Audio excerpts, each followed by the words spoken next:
My 11-year-old daughter came home and found this note. Let her die. Don't call anyone. Then we saw my husband's grandmother, pale and all alone. My daughter rushed to call an ambulance, but Grandma grabbed her hand and said, "No doctors. Just look under the bed." Soon, my in-laws lost everything. I used to think the most stressful thing in my life was packing for a vacation that cost less than a new set of tires. Turns out, the real stress begins when you walk into your own kitchen and find a handwritten instruction to let someone die. My name is Sarah. I live outside Seattle, in a big house that looks impressive to strangers and exhausting to the person who has to clean it. I have an 11-year-old daughter named Maddie, smart, observant, and allergic to injustice. And I had a husband named Eric. I say had like it's a casual detail. It's not. Eric came with a mother, Linda, who could smile while making you feel like you were a stain on her family's fabric. Linda wasn't openly cruel. She was strategic. She believed in plausible deniability the way other women believe in probiotics. Then there was Eric's grandmother, Evelyn Sinclair. For 2 years, Evelyn lived with us. She was declining, according to Linda. Weak. Confused. Not really all there. She stayed in the back bedroom, quiet, motionless, staring past people as if we were a TV left on in the corner. Maddie tried with her anyway. She'd leave drawings by Evelyn's door. Little notes like, "Hi, Grandma Evelyn. I hope you feel better. Sometimes a heart, sometimes a sun." Linda never once acknowledged those drawings. Not a "how sweet," not a "thank you." Nothing. Eric would just shrug and say, "You know how Mom is." That phrase should come with a warning label. A week before everything blew up, I made a decision Eric labeled stupid. I booked a cheap 3-night getaway for me and Maddie. Ocean shores, off-season, budget resort, indoor pool, faded carpet, the kind of place where the most luxurious feature is that the coffee is free. Maddie was excited in that full-body kid way, like joy is something you can physically carry. Eric, meanwhile, looked at the reservation email like I'd sent him proof of my incompetence. "Ocean shores?" he said. "That's not a vacation." "It's 3 days," I said. "Maddie wants the beach." He made a sound like the beach was a personal insult. "It's going to be cold. It's going to be damp. What's the point?" "The point," I said, keeping my voice even, "is that our daughter has been asking for something simple, and I'm doing it." Eric didn't argue. He didn't have to. He just delivered the kind of sigh that says, "I'm letting you embarrass yourself." "Fine," he said. "Go. I'll stay here." Maddie stood there with her backpack strap wrapped around her hand, quiet and small, watching her father opt out of her happiness like it was a tedious subscription. Linda called later, because Linda always called later. "I heard you're taking Madison to Ocean Shores," she said, pronouncing it like a medical condition. "Well, that's nice." "It'll be fun," I said. She hummed. "Eric's staying behind, of course. Someone has to manage the house." Manage what? His fantasy? But I didn't bite. I never bit. Because biting Linda didn't hurt Linda. It just gave her a reason to call Eric and say, "Your wife is so emotional." So Maddie and I went. And it was lovely. Not Instagram lovely. Not we rented a villa lovely. Just real life lovely. We ate fries on the sand. Maddie collected shells like they were priceless artifacts. We swam in the indoor pool and pretended the smell wasn't aggressively chemical. We laughed. I barely checked my phone. That part will haunt me. Because while Maddie and I were playing mini golf, Eric and Linda were doing something else. I found out the way modern marriages end, through a social media post you weren't meant to see. Linda, oversized sunglasses, tropical drink, smug smile, captioned a photo, finally getting some real rest. Family time. Behind her, Eric grinned like a man who had never had to choose between his child and his ego. And the location tag? Maui. Maddie saw it over my shoulder. She stared at the screen for a long moment and said, very quietly, "So we weren't invited." I wanted to lie. I wanted to say, "Of course you were, sweetheart. It's just complicated." But Maddie is 11. She's old enough to recognize the difference between complicated and cruel. "No," I admitted. "We weren't." She nodded once. Not dramatic, not teary, just filing it away. Then she went back to the shell collection like she could control that part of the world at least. We drove home the next afternoon. Seattle greeted us with gray skies and damp air, which felt fitting. Maddie sang along to the radio. I kept my eyes on the road and tried not to imagine what was happening back at the house. I told myself it was fine. Eric was selfish, not criminal. Linda was mean, not evil. Evelyn was there, quiet, safe. That was my second mistake. We pulled into the driveway around 3 p.m.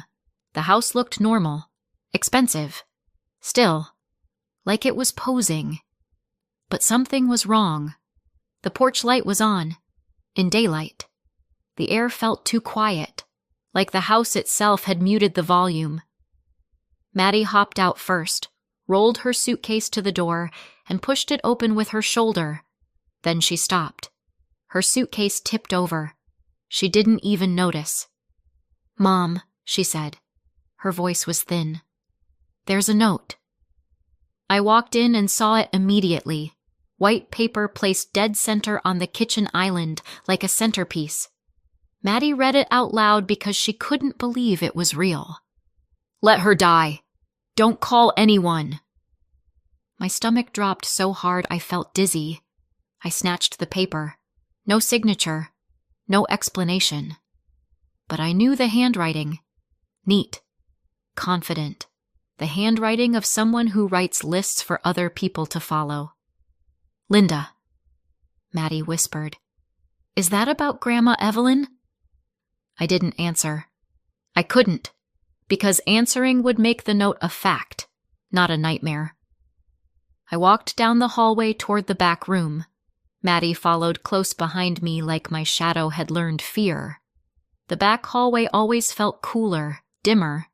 It led to Evelyn's room, the room Linda called the quiet room, like it was a spa feature.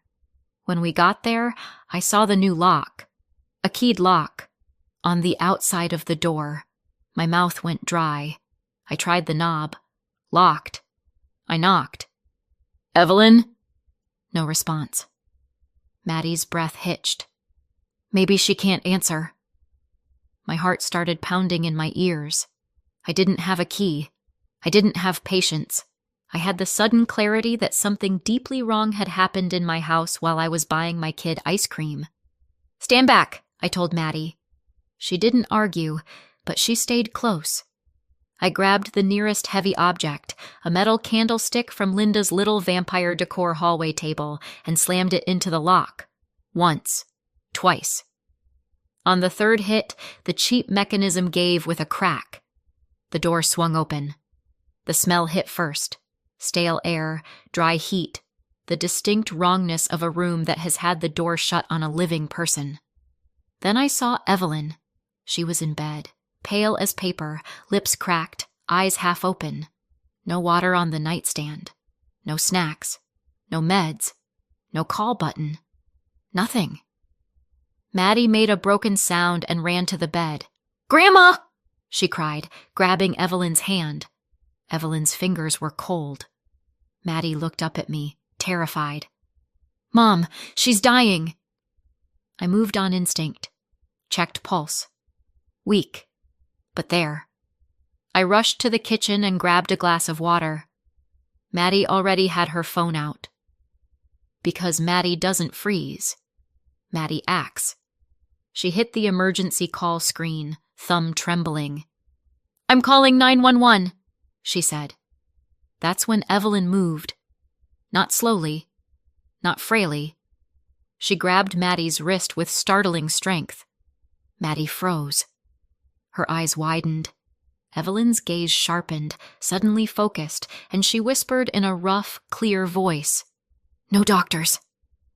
Maddie blinked. "But you—" Evelyn tightened her grip just enough to keep Maddie in place. "Just look under the bed," she said.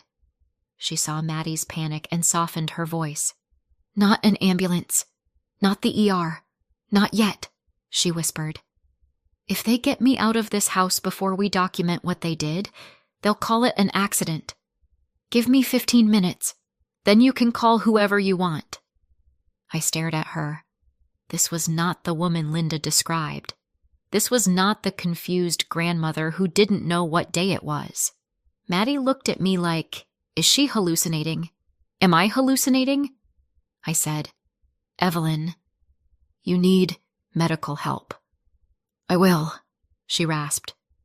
"But not yet. Under the bed." Maddie lowered her phone but didn't hang up. She just hovered, ready. I knelt and looked under the bed. A plastic storage bin was shoved far back, hidden like someone had intentionally placed it where no one would casually find it. I pulled it out. Inside, bottled water, electrolyte packets, a small first aid kit, a pulse oximeter, and an envelope taped to a cheap-looking phone. A sticky note on the phone read, "Call Samuel." Maddie whispered, "Who's Samuel?" Evelyn released her wrist and leaned back like she'd completed step 1 of a plan. "My attorney," she said. I stared at the phone. "You have a hidden emergency kit and a burner phone?" Evelyn's mouth twitched. "Yes." Maddie's voice shook, half horrified, half impressed. "Are you, like, spy grandma?" Evelyn's eyes flicked to her. "I'm a grandmother who got tired of being underestimated." I mixed an electrolyte packet into water and helped Evelyn drink slowly. Maddie watched her vitals on the oximeter like she'd been training for this her whole life. Then I grabbed the phone and called the only saved contact. It rang twice. "Samuel Miller," a calm voice answered. "Samuel," I said, trying to keep my voice steady. "This is Sarah. I'm with Evelyn. She told me to call you." No surprise. No confusion. "Is she awake?" he asked. Evelyn rasped, "I'm awake." Samuel exhaled like he'd been waiting to hear that. "Put me on speaker." I did. "Evelyn," Samuel said. "Are they gone?" "They're in Maui," Evelyn replied. "They think I'll be dead by the time they get back." Maddie's face tightened with disgust. "That's evil." Evelyn's eyes softened, just slightly, at Maddie's voice. Samuel said, "Sarah, listen carefully. Take photos. The lock, the room, the lack of water. Everything. I'm dispatching security and a medical provider. And Sarah, don't contact Eric or Linda." I let out a short laugh that wasn't funny. "I wasn't planning on it. I'm busy discovering my house has a hostage room." Samuel's tone remained steady. "Evelyn, do you consent to law enforcement involvement?" "Yes," Evelyn said. Maddie lifted her phone again. "If she passes out, I'm calling 911 anyway." Evelyn looked at Maddie and, this time, smiled, small and real. "Fair," she said. While we waited, I kept feeding Evelyn water in small sips. Maddie stayed at her side, holding her hand. She was shaking, but she didn't run. That matters. Because when you're 11 and you see something like this, you either become frightened or fierce. Maddie was becoming fierce. Samuel arrived within 15 minutes, and he did not come alone. 2 men followed him. Security. Quiet. Professional. The kind of people who scan corners without you asking. Samuel himself was in his late 50s, dressed like a man who has argued with judges for fun. He looked at the lock, at Evelyn's cracked lips, at the empty nightstand, and his jaw tightened. "Evelyn," he said gently, Are you stable enough to talk? Evelyn nodded. Samuel turned to me. Thank you for opening that door. I almost snapped something sarcastic, but the truth is, I wanted to cry. So I just said, she was locked in there. I know, Samuel said, and now we document it properly. He made calls. Adult Protective Services, a private medical provider, a detective he apparently knew by first name. Life lesson: when the right lawyer makes calls, doors open. The medical provider arrived, a nurse practitioner who took one look at Evelyn and started documenting everything. Vitals, signs of dehydration, condition of the room, the lock. Do you want transport? She asked. Evelyn's voice turned soft, shaky, convincingly weak. Not yet. The nurse looked at Samuel. Samuel nodded. She's competent, he said. Document refusal. Maddie whispered to me, she's acting. I whispered back, yes, and we'll talk about that later. Because in that moment, there were bigger fires. Samuel pulled me into the hallway and spoke quietly. Sarah, I'm going to say this plainly, he said. Eric does not own this house. I blinked. What? The house is owned by the Sinclair Family Trust, Samuel said.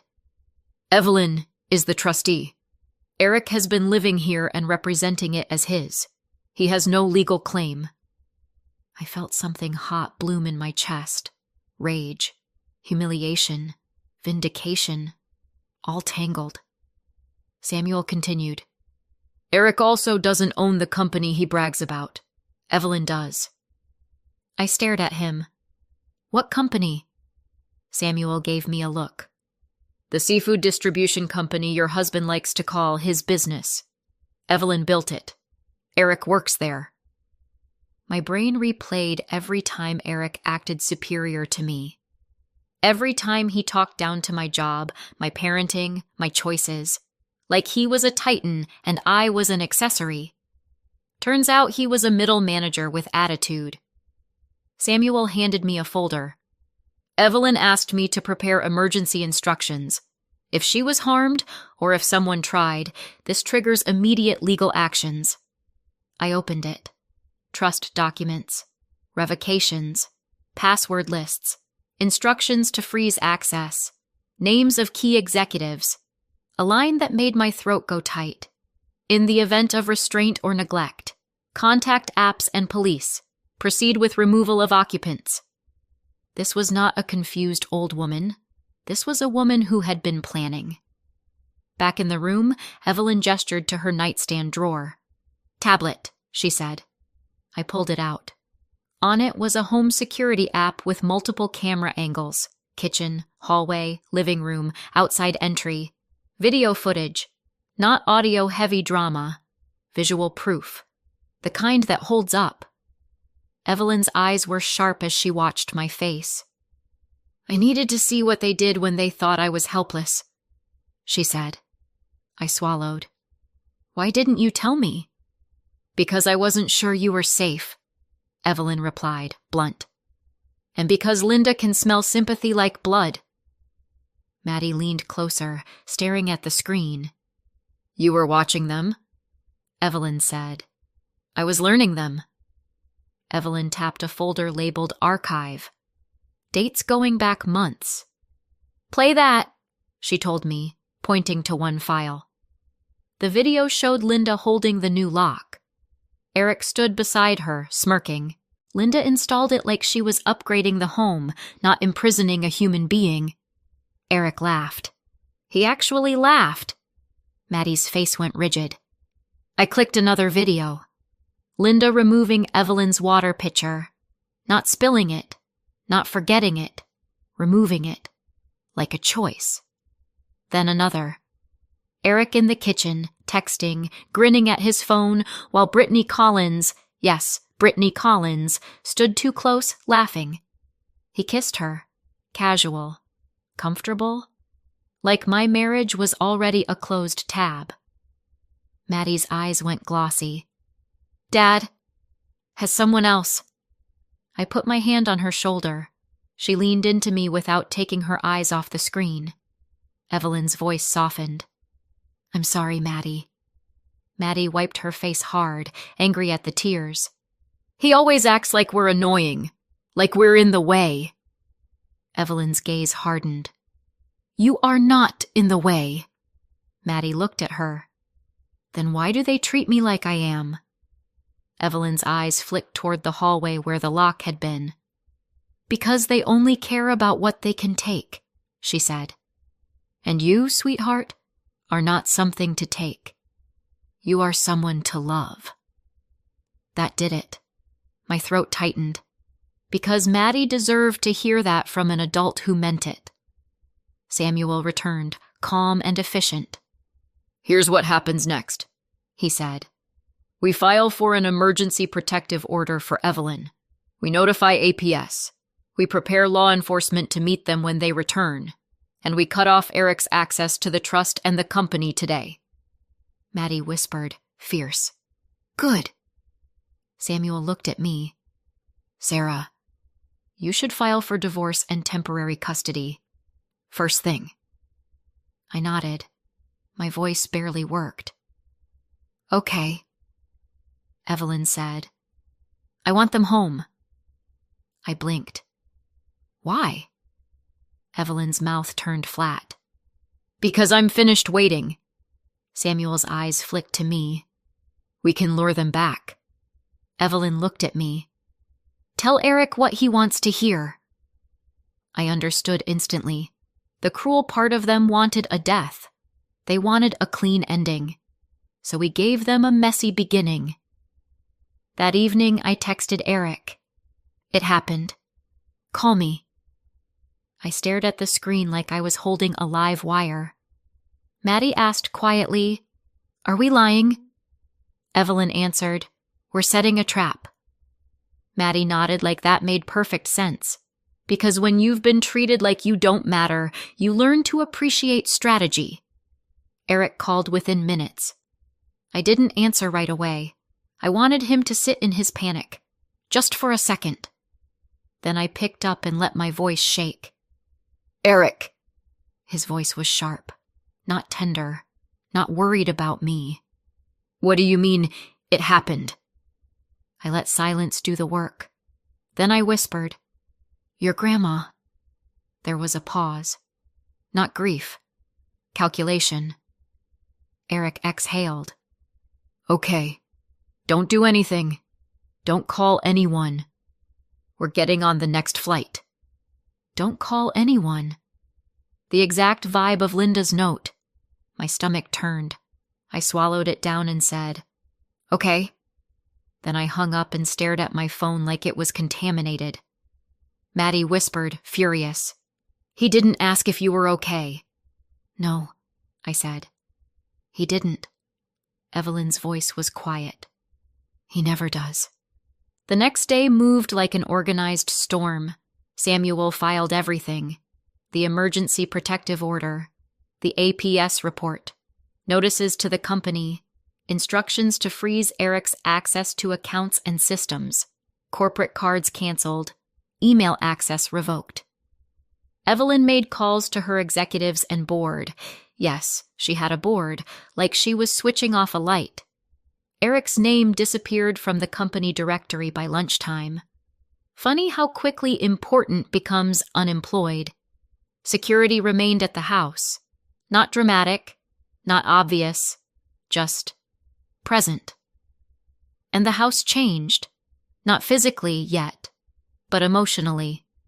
For the first time, I didn't feel like I was living in Linda's shadow. I felt like I'd stepped out of it.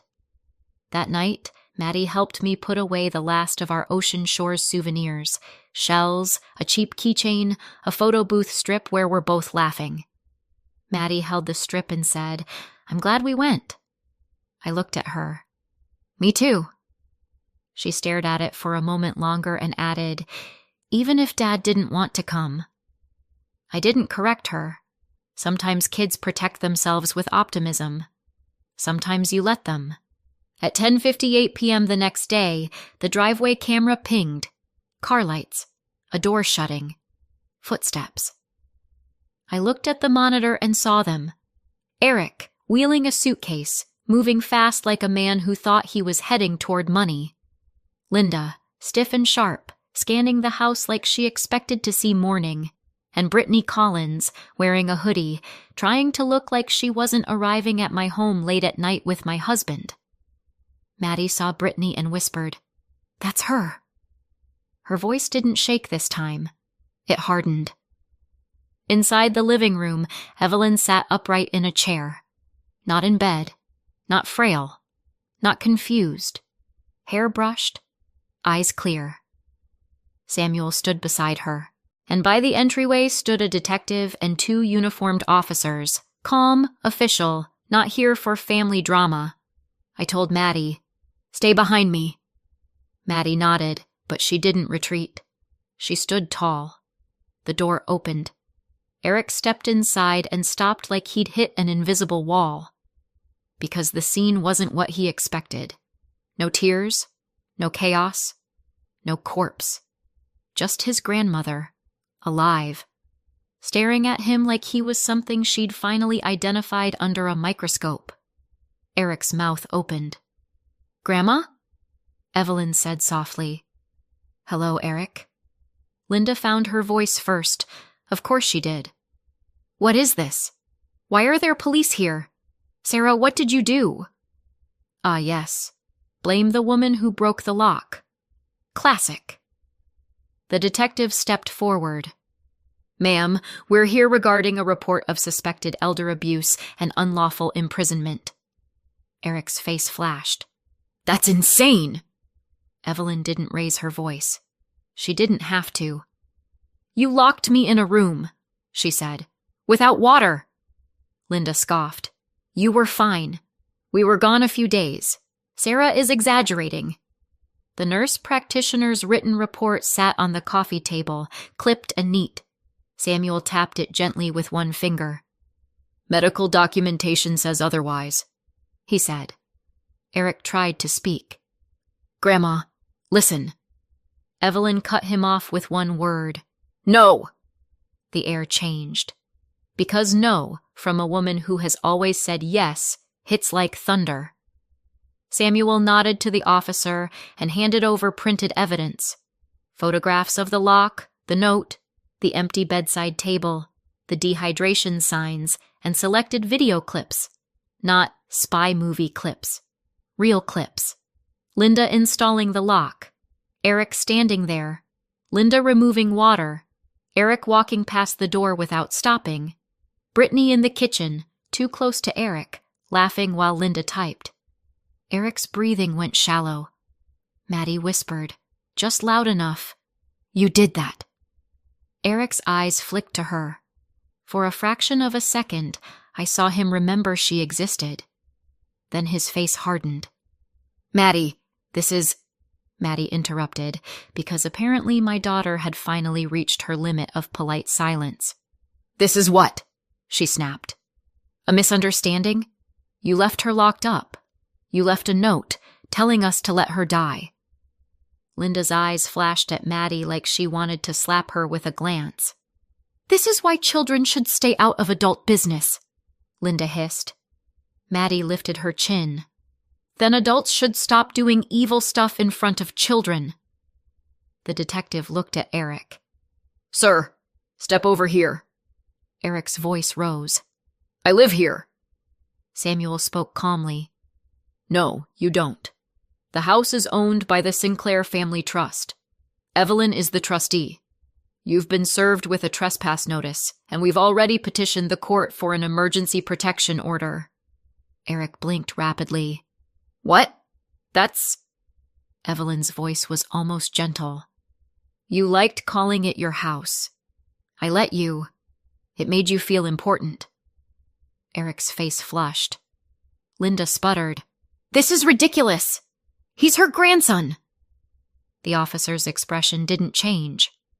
"Turn around, sir!"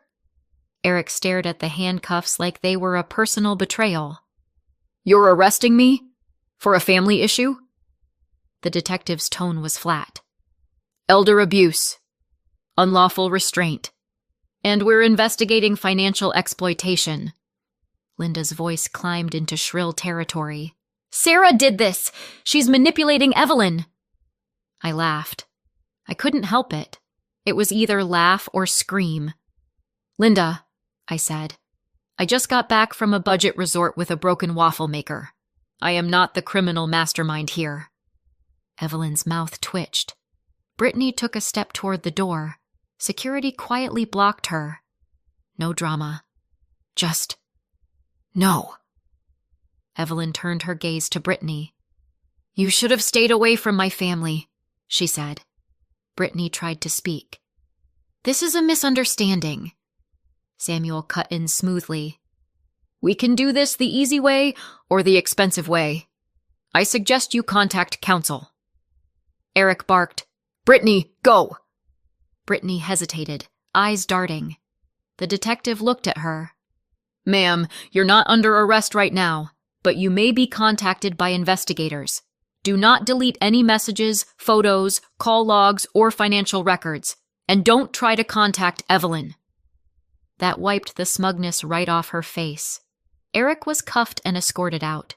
Linda followed, still arguing, still furious, still shocked that consequences exist at all. At the threshold, she turned back at Maddie one last time, eyes sharp with spite. Maddie didn't flinch. The door shut. And the house, my house, Evelyn's house, finally felt like it exhaled. Maddie sank onto the stairs, shoulders shaking. I crouched in front of her. "Hey."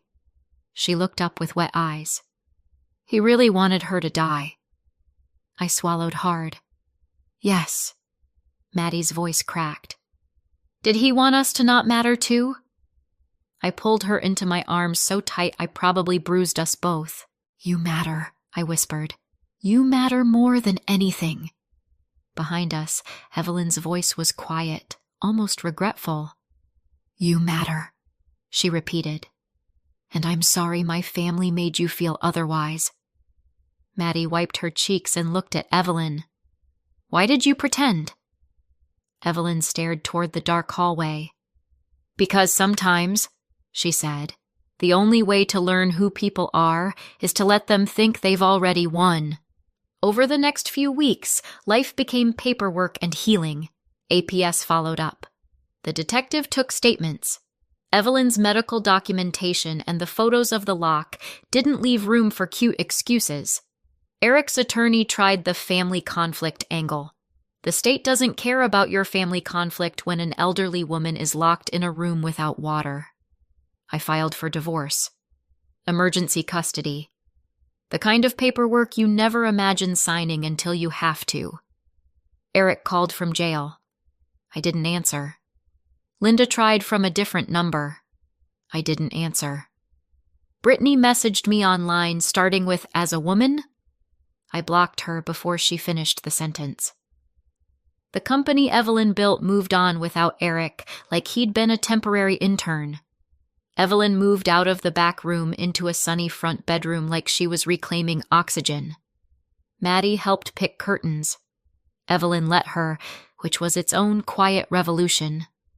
Some nights I found Maddie sitting with Evelyn, listening to her talk about the ocean, about business, about how people will try to take what they didn't build. Evelyn would say, "Never sign anything you didn't read." Maddie would nod like she was storing it for her future. One morning, Evelyn handed me a folder. Inside were trust amendments and a college fund plan for Maddie. I stared at it. "Evelyn, you don't have to—" "I do," Evelyn said. I watched them treat her like she was disposable. I watched her show compassion anyway. That deserves protection. Maddie, standing in the doorway, whispered, "Is that for me?" Evelyn's gaze softened. "Yes, for you." Maddie stepped forward slowly, like she wasn't used to adults choosing her. "I didn't do anything special," she said. Evelyn replied, "You tried to save someone. In this family, that's apparently rare." Maddie made a small sound that was half laugh, half sob. "Okay." And then she hugged Evelyn. It wasn't a Hallmark hug. It was awkward and real, and exactly what it should have been years earlier. Months later, the house felt different. Not perfect, but safe. We repainted the kitchen. Maddie insisted on herbs in the backyard because plants are calming. Evelyn deadpanned, "Basil won't fix betrayal." And Maddie said, "It might fix pasta." And Evelyn actually laughed. That sound, Evelyn laughing, made me realize how long that house had been holding its breath. People ask me sometimes, "Do you regret marrying him?" I think about the note. I think about Maddie's shaking thumb over the 911 button.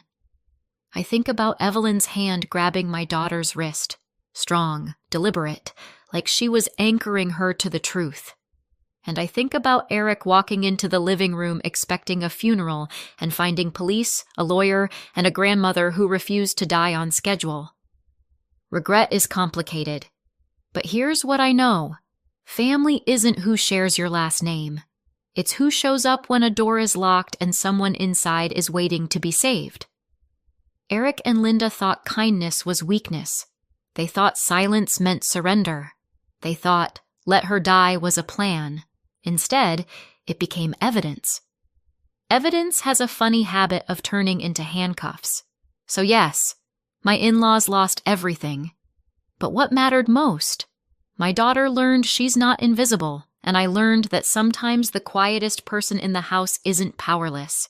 Sometimes she's just collecting proof. Thanks for watching till the end. If this story hit close to home, give it a like and subscribe for more. And I'm curious, who do you think was really wrong here? Tell me in the comments. See you next time.